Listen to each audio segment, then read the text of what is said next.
اعوذ باللہ من الشیطان الرجیم بسم اللہ الرحمن الرحیم وَلَقَدْ صَدَقَكُمُ اللَّهُ البتہ حقیقت یہی ہے، پکی بات ہے کہ اللہ تعالیٰ نے سچ کر دکھایا تمہارے ساتھ وعدہ اپنے وعدے، کب کہ اذ تحسونہم، جس وقت کہ تم دشمنوں کو، کافروں کو کاٹ رہے تھے، ان سے جہاد کر رہے تھے، بِإِذْنِهِ، اس اللہ کے حکم کے ساتھ۔ کب تک اللہ نے وعدے کو سچا کیا؟ حتی اذا فشلتم، یہاں تک کہ جب تم میں بزدلی آ گئی، تم بزدل ہو گئے، وتنازعتم فی الامر، اور تم نے جھگڑا کیا معاملات کے اندر، وعصیتم، اور تم نے نافرمانی کی، من بعد ما اراکم ما تحبون، بعد اس کے کہ اللہ تعالیٰ نے تم کو دکھلائی وہ چیز جس سے تم پسند کرتے تھے، جس سے تم محبت کرتے ہو، اپنی محبوب چیز یعنی دنیا دیکھنے کے بعد جو ہے تم نے نافرمانی کی۔ منکم، تم میں سے بعض وہ ہیں، من یرید الدنیا، جو دنیا کی زندگی چاہتے ہیں، دنیا چاہتے ہیں، اور ومنکم من یرید الآخرہ، تم میں سے بعض وہ ہیں جو آخرت چاہتے ہیں۔ دونوں کیٹیگریوں کے لوگ دنیا میں موجود۔ ثم صرفکم عنہم، پھر پھیر دیا اللہ تعالیٰ نے تم کو عنہم، ان سے، لیبتلیکم، تاکہ وہ اللہ تعالیٰ تمہاری آزمائش کرے۔ اور وَلَقَدْ عَفَا عَنْكُمْ، البتہ تحقیق اللہ تعالیٰ نے تم سب کو معاف کر دیا۔ وَاللَّهُ ذُو فَضْلٍ عَلَى الْمُؤْمِنِينَ، اور اللہ تعالیٰ اہل ایمان پر فضل کرنے والے ہیں۔ اذ تسعدون، اس وقت کو یاد کرو کہ جس وقت تم اوپر چڑھ رہے تھے، اوپر جا رہے تھے، ولا تلوون علی احد، اور تم نہیں پلٹ رہے تھے کسی ایک کی طرف بھی، والرسول، اور اللہ تعالیٰ کا جو رسول ہے حضور، یدعوکم فی اخراکم، وہ تمہیں پکار رہے تھے تمہارے پیچھے سے، فاصابکم غما بغم، پس پہنچایا اللہ تعالیٰ نے تم کو غم کے اوپر غم، لکی لا تحزنوا علی ما فاتکم، تاکہ تم غم نہ کرو، غمگین نہ ہو اس پر جو تم سے فوت ہو گیا ہے، ولا ما اصابکم، اور نہ اس مصیبت پر غم کرو جو تمہیں پہنچی ہے، واللہ خبیر بما تعملون، اور اللہ تعالیٰ خبر رکھنے والے ہیں اس کی جو تم عمل کرتے ہو۔ سورہ آل عمران کی آیت نمبر 152 اور 153، دو آیتیں آج کے درس میں تلاوت ہوئی ہیں، آپ نے ترجمہ سنا۔ سب سے پہلے ربط آیات ہے، ان آیتوں کا پچھلی آیتوں کے ساتھ ربط کیا ہے، تعلق کیا ہے۔ گزشتہ درس میں اللہ تعالیٰ نے مشرکین اور منافقین کی بات ماننے سے منع فرمایا کہ کافروں کے پیچھے نہ چلو، ان کی باتیں نہ مانو، اور اس سے پہلے جو سابقہ انبیاء ہیں، پچھلے جتنے بھی نبی گزرے ہیں اور ان کے جو متبعین ہیں، ان کا اسوہ حسنہ، ان کا طریقہ اختیار کرنے کا اللہ نے حکم دیا۔ جس طرح انہوں نے اخلاص کے ساتھ اپنے انبیاء کے ساتھ مل کر جہاد کیا، ان کی باتوں کو مانا، تو تم بھی اسی طرح مانو۔ اور تیسری بات کہ اللہ تعالیٰ نے خبردار کیا کہ اگر کافروں اور منافقوں کی بات مانو گے تو وہ تمہیں الٹا جاہلیت کی طرف لے جائیں، تمہیں تمہارے پاکیزہ نظریات سے برگشتہ کر دیں گے، اور جو یہ تمہارے لیے سخت نقصان کا باعث ہوگا۔ پھر یہ بھی اللہ تعالیٰ نے فرمایا کہ تمہیں مخالفین کے پروپیگنڈے سے متاثر نہیں ہونا چاہیے، بلکہ اللہ تعالیٰ کی نصرت پر، اس کی مدد پر مکمل بھروسہ کرنا چاہیے، وہی تمہارا آقا ہے، بل اللہ مولاکم، وہی اللہ تعالیٰ تمہارا مددگار ہے۔ اور اللہ تعالیٰ کا یہ ارشاد بھی پیچھے بیان ہو چکا ہے کہ کفار اور مشرکین کے نظریات باطل ہیں، انہوں نے جو جھوٹے خدا بنا لیے ہیں یا جو بھی ان کے نظریے ہیں ان کے متعلق، یہ سارے باطل ہیں، وہ وہم کے اندر مبتلا ہیں، اور اسی وجہ سے کہ وہ شرک کرتے ہیں، وہم کے اندر مبتلا ہے، ان کے نظریات باطل ہیں، اللہ تعالیٰ نے ان کے دلوں میں تمہارا یعنی اسلام کا اور دین کا رعب ڈال دیا، تو وہ جہنم کے مستحق ہیں، لہذا ان کی بات کو کسی طور پر بھی تسلیم نہ کیا جائے۔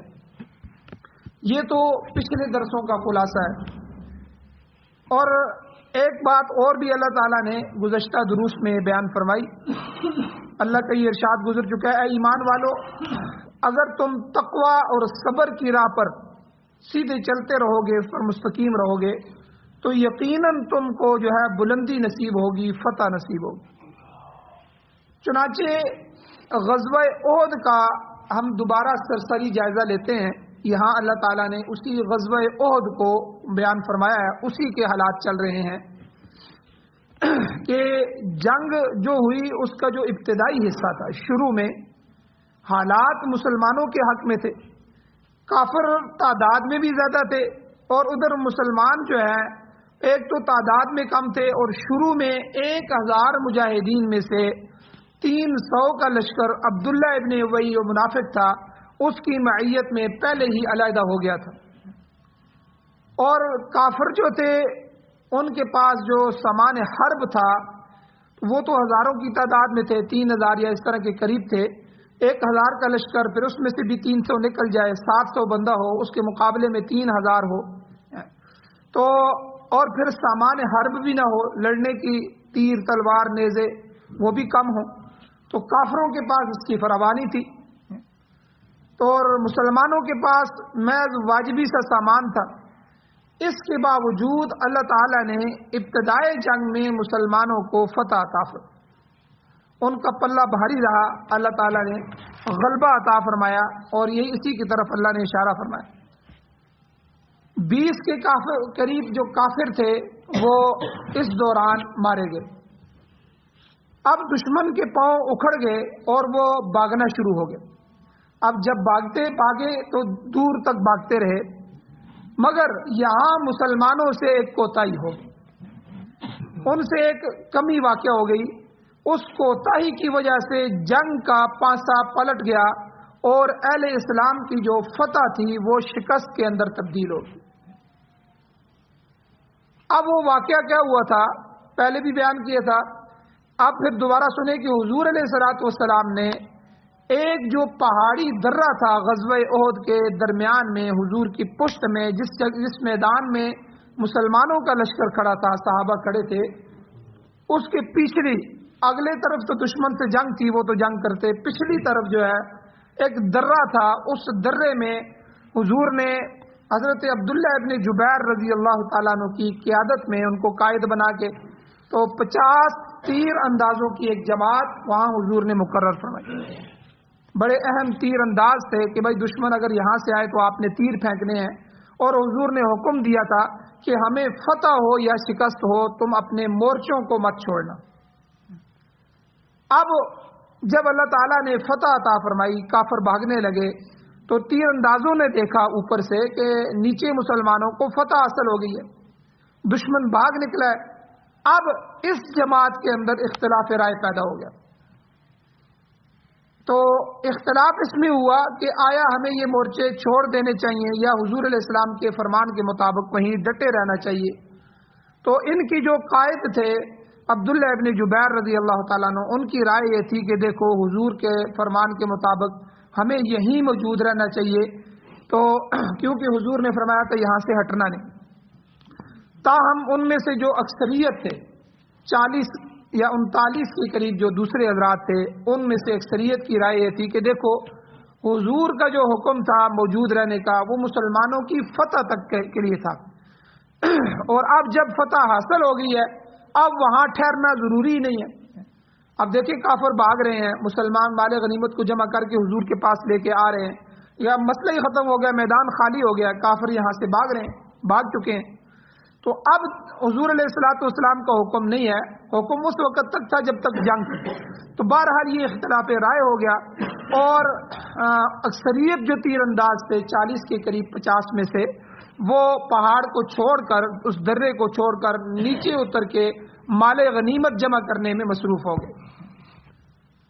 اب پہاڑی پر وہ جو قائد تھے، کمانڈر تھے حضرت عبداللہ ابن جبیر رضی اللہ تعالیٰ عنہ، اور ان کے ساتھ 10 آدمی، یہ 10 یا 11 آدمی وہاں باقی رہے. اب حدیث میں آتا ہے، یاد رکھیں، حضور علیہ الصلوۃ والسلام کا ایک ارشاد ہے کہ الحرب خدا، جنگ ایک دھوکے سے لڑی جاتی ہے، یعنی لڑائی میں دو پیچ جو ہے اس کے ساتھ جنگ کو جیتا جا سکتا ہے، یعنی آدمی ہوشیاری دکھائے اور جو ہے دشمن کو ایسی چال چل کے ہلاک کرے کہ بعض دفعہ اچھا کمانڈر اگر کسی جو ہے فوج کو مل جائے جو زیرک ہو، ذہین ہو، تو وہ اگر 1000 کا لشکر اس کے پاس ہے تو وہ 1,00,000 لشکر کو بھی شکست دے سکتا ہے، تو یہ صرف اس کے دو پیج کی وجہ سے۔ تو حضور نے فرمایا الحرب خدع، لڑائی دو پیج سے ہوتی ہے۔ تو اب اسی دو پیج کو کفار کے جو کمانڈر تھے انہوں نے استعمال کیا مسلمانوں کے خلاف، چونکہ جنگ کے اندر 3 چیزیں ہوتی ہیں، میمنہ، میسرہ اور رسالہ۔ میمنہ جنگ کے اندر جو بنایا جاتا ہے وہ دائیں حصے کی کمانڈ کو کہتے ہیں، میسرہ بائیں حصے کی کمانڈ کو کہتے ہیں، رسالہ وہ لشکر جو درمیان میں ہوتا ہے، یہ بڑا لشکر ہوتا ہے۔ اب جو رسالہ تھا اس میں کفار کے 300 کے قریب آدمی تھے اور ان کے کمانڈر حضرت خالد بن ولید رضی اللہ تعالیٰ عنہ۔ ابھی تک وہ مسلمان نہیں ہوئے تھے، غزوہ احد میں بھی وہ حضور کے دشمن بن کے آئے تھے، ابھی تک دائرہ اسلام میں داخل نہیں ہوئے تھے۔ اور جب انہوں نے دیکھا کہ وہ تو درہ خالی ہو گیا، جہاں مسلمان تیر انداز تھے وہ تو جا چکے ہیں، تو انہوں نے اپنے دستے کے، اپنے رسالے کے 300 گھوڑ سواروں کو لیا اور ان کے ساتھ پہاڑی پر سے حملہ آور ہو گئے۔ اب پہاڑی پر وہ حضرت عبداللہ ابن جبیر جو امیر تھے ان کے اور 10 آدمی، اب 10 آدمی 300 آدمی کا مقابلہ تو نہیں کر سکتے، لیکن بہرحال وہ لڑے، جب تک لڑتے رہے، لیکن وہ 10 کی جماعت شہید ہو۔ اب جب شہید ہو گئے تو پیچھے سے وہ مسلمانوں کی پیٹھ کے پیچھے پہنچ گئے، یہ 300 کا لشکر، اور انہوں نے مسلمانوں پر حملہ کر دیا۔ اب اس طرح مسلمان جو پہلے ہی قلیل تعداد میں تھے، کفار کا جو دوسرا لشکر بھاگ رہا تھا وہ بھی پیچھے مڑ کے آ گیا، اب وہ سامنے سے وہ پیچھے آ گیا، پیچھے سے انہوں نے حملہ کر دیا، تو اس طرح مسلمان 2 لشکروں کے درمیان گھر گئے، 2 لشکروں کے درمیان جو ہے وہ پھنس گئے۔ اب مسلمانوں میں اتنی افراتفری پھیلی کہ آپ اندازہ لگائیں، ایک بڑا واقعہ پیش آ گیا کہ مسلمانوں کے ہاتھوں شہید ہونے لگے، کہ پتہ نہیں لگ رہا تھا، سمجھ نہیں آ رہی تھی۔ تو ان میں سے ایک صحابی تھے حضرت حذیفہ ابن الیمان رضی اللہ تعالیٰ، یہ وہ مبارک صحابی ہیں جن کو حضور علیہ الصلوۃ والسلام کا رازدان کہا جاتا ہے۔ ہر صحابی کی کوئی نہ کوئی اپنی خصوصیت ہوتی ہے، ان کو سر رسول اللہ صلی اللہ علیہ وسلم، کہ رسول اللہ صلی اللہ علیہ وسلم اپنی راز کی باتیں ان کو بتاتے تھے۔ تو منافقین کے بارے میں حضور نے بتایا تھا کہ فلاں فلاں فلاں بندہ منافق ہے، ٹھیک ہے، اور اس طرح اور بہت سی باتیں ان کو بتائی تھی، تو یہ اپنی دل کے اندر ان باتوں کو محفوظ رکھتے تھے حضرت حذیفہ رضی اللہ تعالیٰ۔ ان کے والد حضرت یمان وہ اسی افراتفری جو ہے، اسی تہلکے کے اندر، اسی جو باغم تھا، اس کے اندر ہی وہ شہید ہو گئے اور خود جو ہے مسلمانوں کے ہاتھ سے شہید ہو گئے۔ اور پھر خود حضور علیہ الصلوۃ والسلام کا رخسار جو ہے مبارک وہ بھی زخمی ہو گیا، ہونٹ حضور کا پھٹ گیا اور نیچے کا ایک دانت مبارک شہید ہو گیا۔ خود کی جو کڑیاں تھیں، وہ کڑیاں جو خود تھا وہ ٹوٹ کر سر مبارک میں داخل ہو گئی، چونکہ وہ خود جو کڑیوں سے ملا ہوا پڑا ہوتا ہے سر کے اوپر، تاکہ دشمن کا وار اس سے بچ جائے، سر بچ جائے۔ اب وہ جو ہے وار اتنا سخت تھا کہ وہ ٹوٹ کے حضور کے سر میں چلی گئی، خون بہنے لگا، اور پھر آپ علیہ الصلوۃ والسلام پر بے ہوشی طاری ہو گئی، آپ زمین پر گر گئے۔ اور پھر آپ کا جو دفاع کرنے والے 10 صحابی تھے، ان میں سے 9 مسلمان جو ہے وہ شہید ہو گئے، حضور کا دفاع کر رہے تھے۔ اور ان میں سے بعض مجاہدین نے تو انتہائی زبردست جرأت کا مظاہرہ کیا۔ 2 صحابی ایسے تھے جنہوں نے حضور پر اپنے آپ کو پیش کر دیا۔ ایک حضرت طلحہ رضی اللہ تعالیٰ عنہ، یہ حضرت طلحہ وہ ہیں کہ جو نیزہ دشمن حضور کو مار رہا تھا تو یہ اپنے ہاتھ سے جو تیر آتا اپنا ہاتھ آگے کر دیتے، تو جس کی وجہ سے ان کے ہاتھ شل ہو گئے، ہاتھوں نے کام کرنا چھوڑ دیا۔ ظاہر بات ہے، ایک نیزہ لے کے اگر کسی کے ہاتھ میں مارا جائے، بار بار مارا جائے، تو وہ ہاتھ تو اس کی رگیں ساری کٹ جاتی ہیں، وہ ہاتھ تو شل ہو جاتا ہے، نکارا ہو جاتا ہے۔ اب یہ حضور کے سامنے کھڑے ہو گئے تھے اور جو بھی نیزہ آتا اس کو بھی اپنے ہاتھ میں لیتے، وہ پار ہو جاتا، اب تیر آتا وہ بھی اپنے ہاتھ میں لیتے، یعنی اتنی جرت کے ساتھ حضور کی دفاع کی۔ اور اسی طرح حضرت ابو دجانہ رضی اللہ تعالیٰ عنہ، یہ حضور کی طرف پشت کر کے، حضور کی طرف چہرہ کر کے کھڑے ہو گئے۔ جب چہرہ حضور کی طرف تھا تو پشت جو ہے پچھلا حصہ دشمن کی طرف تھا۔ اب گویا کہ جس طرح ڈھال ہوتی ہے وہ آدمی کو تلوار سے، تیر سے بچاتی ہے، اسی طرح یہ حضور کی ڈھال بن کے کھڑے ہو گئے۔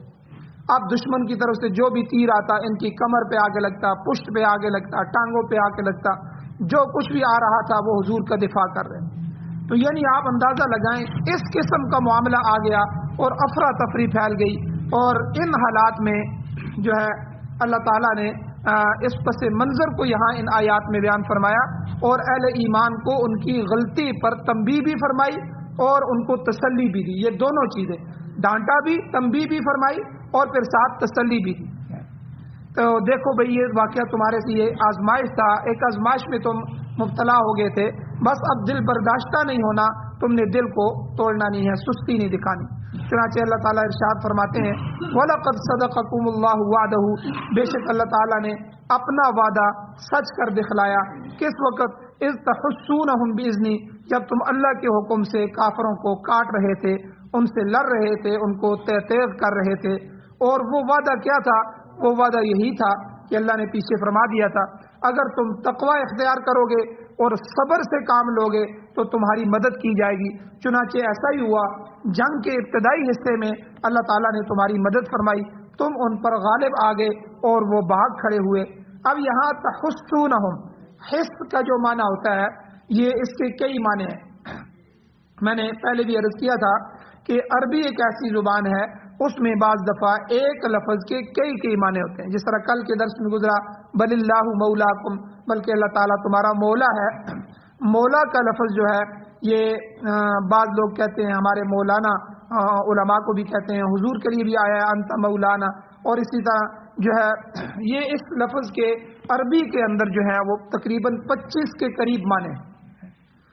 تو یہاں جو حس ہے، حس کے بھی کئی معنی، ایک معنی محسوس کرنا، حس کا میری چھٹی حس کام کر رہی ہے، ہمارے اندر حواس خمسہ ہیں، یہ حس جو ہے یہ محسوس کرنے سے۔ ایک حس کا معنی پشت پر، پچھلے حصے پر مالش کرنے کے، حس کا ایک معنی کاٹنے کے بھی ہیں، استیصال کرنا وغیرہ وغیرہ، یہ کئی معنی آتے ہیں۔ تو بہرحال یہاں پر کاٹنا یا استیصال کرنا معنی جو ہے یہ زیادہ مناسب ہے، اس لیے اللہ فرما رہے ہیں کہ اللہ نے اپنے وعدے کو تمہارے ساتھ سچا کر دکھایا۔ کب؟ اذ تحسونہم باذنی، جب تم اللہ تعالیٰ کے حکم سے اس کے دشمنوں کو کاٹ رہے تھے، اس کے دشمنوں سے جنگ کر رہے تھے۔ اور حتی اذا فشلتم، تو یہاں تک کہ اللہ تعالیٰ نے ابتدائی جنگ میں تمہیں تو فتح عطا فرمائی، کفار پر غلبہ عطا کیا، لیکن حتیٰ کہ تم میں بزدلی آ گئی۔ حتی اذا فشلتم وتنازعتم فی الامر، تم نے آپس کے معاملے میں جھگڑا کیا، یعنی بعض نے وہی جھگڑا، اسی کی طرف اللہ کی طرف سے اشارہ ہے کہ بعض نے اس پہاڑی پر کہا کہ ہمیں قائم رہنا چاہیے، جبکہ دوسروں نے کہا کہ اب اس کی ضرورت نہیں ہے، جنگ ختم ہو گئی ہے، لہذا ہمیں مورچے کو چھوڑ دینا چاہیے۔ تو جنگ کے موقع پر یہ یا اس قسم کا اختلاف رائے یاد رکھیں نقصان کا باعث ہوتا ہے۔ بعض دفعہ ایک آدمی کی غلطی پورے لشکر کو نقصان میں ڈال دیتی ہے، تو اس لیے کہتے ہیں کہ جنگ کے اندر غلطی معاف نہیں۔ تو بعض کہتے ہیں جی بجلی اور پانی کے ساتھ نہ کھیلو کیونکہ یہ دوبارہ موقع نہیں دیتے۔ موقع نہ دینے کا مطلب یہ ہے کہ اگر آپ بجلی کے اندر ہاتھ لگائیں گے تو وہ تو آپ کو ہلاک کر دے گی، اگر آپ کو تیرنا نہیں آتا پانی میں چھلانگ لگائیں گے تو آپ ڈوب کے مر جائیں گے، اس میں دوسرے موقع کی تلاش نہیں ہوتی۔ تو اسی طرح جنگ کے اندر بعض دفعہ ایک یا چند افراد کی غلطی پورے فوج کو جو ہے وہ نقصان میں ڈال دے۔ تو آگے سورہ انفال میں آئے گا، اللہ تعالیٰ نے فرمایا کہ آپس میں تنازع نہ کرو، اور اس سے تفرقہ پہ پڑ کے ناکامی کا منہ تمہیں دیکھنا ہوگا۔ تو فوج میں جب بزدلی آ جاتی ہے تو اس کی ہوا اکھڑ جاتی ہے۔ یہ واقعہ ہمارے لیے عبرت ہے کہ جب مسلمان آپس میں جڑے رہیں گے اور ان میں طاقت رہے گی، جس وقت مسلمان آپس میں، دیکھیں ایک خاندان ہے، بعض خاندان ابھی بھی آپ دیکھتے ہیں کہ وہ آپس میں ایک ہوتے ہیں، وہ بہن بھائی سارے مل کے ایک نہ ایک دن رکھتے ہیں، وہ آپس میں کھانا کھاتے پیتے رہتے ہیں، بیٹھتے اٹھتے ہیں، مشورہ کرتے ہیں، ٹھیک ہے، ان کا خاندان مضبوط سے مضبوط تر ہوتا رہتا ہے۔ اور جو آدمی بیچ میں سے نکل جائیں، آپس میں جھگڑے شروع کر دیں، تو وہ مضبوط خاندان جس کی مثالیں دی جاتی ہیں وہ چند ہفتوں کے اندر تتر بتر ہو جاتا ہے، وہ تباہ ہو جاتا ہے۔ تو یہ بڑی طاقت ہے، آپس میں صلح، آپس میں محبت، آپس میں ایک ہونا۔ اور اس کے مقابلے میں آپس میں جنگ کرنا، آپس میں لڑائی کرنا، آپس میں تنازع کرنا، یہ اتنا بڑا جو ہے ناکامی ہے کہ اس سے بڑی ناکامی اور کوئی نہیں۔ تو بہرحال سورہ انفال میں اللہ نے فرمایا کہ اگر تم آپس میں تنازع کرو گے، تو آپس میں اختلاف کرو گے تو تمہاری ہوا اکھڑ جائے گی، دشمن پر جو تمہارا رعب ہے وہ ختم ہو جائے گا۔ تو غزوہ احد کے اس موقع پر یہ حالت برقرار نہ رہ سکی۔ 300 افراد یعنی 3 واقعات اس میں ہوئے۔ ایک تو پہلے شروع میں ہی کہ مسلمانوں کا آپس میں اختلاف ہو گیا کہ ہمیں مدینہ میں رہ کے لڑنا چاہیے یا باہر میدان میں جا کے لڑنا چاہیے، یہ اختلاف بھی ٹھیک نہیں تھا۔ تو انصار بھی کہہ رہے تھے، حضور کا بھی یہ مشورہ تھا، لیکن وہ چند نوجوان تھے، وہ تعداد میں زیادہ تھے، جو غزوہ احد میں نہیں لڑ سکے تھے، ان کی زیادہ خواہش تھی کہ ہمیں میدان میں لڑنا چاہیے، باہر نکلنا چاہیے۔ اب حضور زرہ پہن کے، تلوار لے کے، سامان حرب لے کے آ گئے۔ اب ان کو خیال بھی آیا کہ ہمیں اس طرح نہیں کرنا چاہیے تھا۔ انہوں نے حضور کو آ کے کہا، حضور نہیں، ٹھیک ہو گیا، ہمیں جو ہے اندر رہ کے لڑنا چاہیے۔ تو حضور نے کہا کہ نہیں، نبی جب اپنی تیاری کر لیتا ہے، زرہ پہن لیتا ہے، اب اس کے لیے جائز نہیں ہے کہ وہ اپنی زرہ جو ہے وہ اتار دے اور تلوار نیچے رکھ دے۔ تو اب ہمیں باہر ہی لڑنا ہوگا۔ تو یہ پہلا اختلاف بھی جو ہے یہ اللہ کے ہاں پسندیدہ نہیں تھا۔ پھر اس کے بعد 300 آدمی پروپیگنڈے کا شکار ہو گئے۔ جو عبداللہ ابن ابی منافق تھا، وہ مزید محنت کر رہا تھا، اس نے لوگوں کو سمجھانا شروع کیا، دیکھو تم اپنی موت خود مر رہے ہو، تو یہ تو نوجوانوں کی وجہ سے حضور مجبور ہو گئے ہیں، وہ تو باہر جا رہے ہیں، ایسے موقع پہ جنگ کو باہر میدان میں لڑنا یہ تمہارے لیے اچھا نہیں ہے، اپنے مرکز میں رہ کے جنگ کو لڑا جائے۔ تو اس طرح کا اس نے پروپیگنڈا کیا کہ 300 آدمی نکل کے اس کے ساتھ چلے گئے، 1000 میں سے 700 پیچھے رہ گئے۔ یہ دوسرا جو ہے اختلاف ہوا۔ اور پھر تیسرا اختلاف جو ہے وہ جا کے اس پہاڑی درے پہ ہو گیا۔ تو یعنی اوپر نیچے یہ 3 چیزیں واقع ہو گئیں کہ جس کی وجہ سے جو ہے یہ گویا کہ یہ اللہ تعالیٰ نے اس کو حضور نبی کریم صلی اللہ علیہ وسلم کی حکم کی نافرمانی کی طرف جو ہے اشارہ فرمایا۔ اسی کی طرف اللہ نے اشارہ فرماتے ہوئے ان آیتوں میں فرمایا، وَعَصَيْتُمْ، تم سے تھوڑی سی نافرمانی ہو گئی، کوتاہی ہو گئی، مِن بَعْدِ مَا أَرَاكُمْ مَا تُحِبُّونَ، بعد اس کے کہ اللہ نے تمہیں وہ چیز دکھا دی جو تم پسند کرتے تھے۔ یعنی تمہاری پسندیدہ چیز تو فتح تھی، فتح تم نے دیکھ لی، دشمن بھاگ رہا تھا اور تم مال غنیمت کو اکٹھا کر رہے تھے۔ اس کے بعد تم نے نافرمانی کی، جس کا نتیجہ یہ نکلا کہ فوج میں اب تری پھیل گئی اور تمہاری فتح جو ہے وہ شکست میں تبدیل ہو گئی۔ تو یہاں تک کا جو واقعہ ہے وہ ذہن میں رکھیے گا، انشاءاللہ اگلا جو ہے اسی کا باقی جو واقعہ ہے وہ انشاءاللہ کل کے درس میں بیان کیا جائے گا۔ آخر میں اللہ تعالیٰ نے جو ہے صحابہ کو معافی فرما دی کہ تمہاری ان غلطیوں سے، ان تھوڑی سی کوتاہیوں سے، اگرچہ یہ غلطیاں جو ہے عام آدمی سے ہوتی تو اللہ تعالیٰ اسے پوچھتا بھی نہیں، لیکن خواص کی چھوٹی سی غلطی بھی بڑی شمار ہوتی ہے۔ اب ایک آدمی باہر سے کوئی بھی کسی کو گالی دے تو وہ اتنی شمار نہیں ہوتی، بیٹا اٹھ کے گالی دے تو یہ بہت بڑی شمار ہوتی ہے۔ تو اس لیے اپنوں کی چھوٹی سی غلطی بھی، تو چونکہ صحابہ اپنے تھے جو ہے اللہ کے برگزیدہ تھے، اس لیے ان کا یہ اختلاف رائے جو ہے یہ بھی اللہ کو پسند نہیں آیا۔ انشاءاللہ جو ہے کل کے درس میں اس کی جو ہے دوسری تفصیل بھی بیان کی جائے گی۔ اللہ تعالیٰ سے دعا ہے اللہ ہمیں عمل کی توفیق عطا فرمائے۔ آمین۔ الحمدللہ رب العالمین والعاقبۃ للمتقین والصلاۃ والسلام علی رسولہ النبی الامی الکریم۔ یا اللہ ہماری کمیوں کوتاہیوں کو معاف فرمائیے، درگزر فرمائیے۔ یا اللہ آپس میں پیار، محبت، اتفاق، اتحاد نصیب فرمائیے۔ یا اللہ سارے خاندانوں کو، سارے مسلمانوں کو آپس میں جوڑ نصیب فرمائیے۔ یا اللہ جتنی برادریاں ہیں، جتنے ممالک ہیں، یا اللہ جتنی صوبائی زبانیں ہیں، یا اللہ جتنے بھی دنیا میں مسلمان ہیں، مشرق سے لے کے مغرب تک، یا اللہ شمال سے جنوب تک، سب کو آپس میں یکجان بنائیے۔ یا اللہ ایک جسم ایک جان، یا اللہ آپس میں محبتیں نصیب فرمائیے۔ یا اللہ آپس میں تنازع سے، آپس میں اختلاف سے، یا اللہ آپس میں جھگڑے سے یا اللہ ہمیں محفوظ فرمائیے۔ یا اللہ صلہ رحمی کی توفیق عطا فرمائیے، قطع رحمی سے محفوظ فرمائیے۔ یا اللہ قرآن و سنت کو پڑھنے سننے سمجھنے اس پر عمل کرنے کی توفیق عطا فرمائی. یا اللہ قرآن و سنت کا نظام ہمیں ملک پاکستان میں اور پوری دنیا میں نصیب فرمائی. جو حضرات ایمان کی حالت سے اس دنیا سے جا چکے ہیں یا اللہ ان کی بخشش فرمائی. جو بیمار ہیں ان کو شفا عطا فرمائی. یا اللہ ہم سب کا خاتمہ ایمان پر فرمائی. صلی اللہ تعالی علی خیر خلقہ محمد و آلہ و اصحابہ اجمعین برحمتک یا ارحم الراحمین.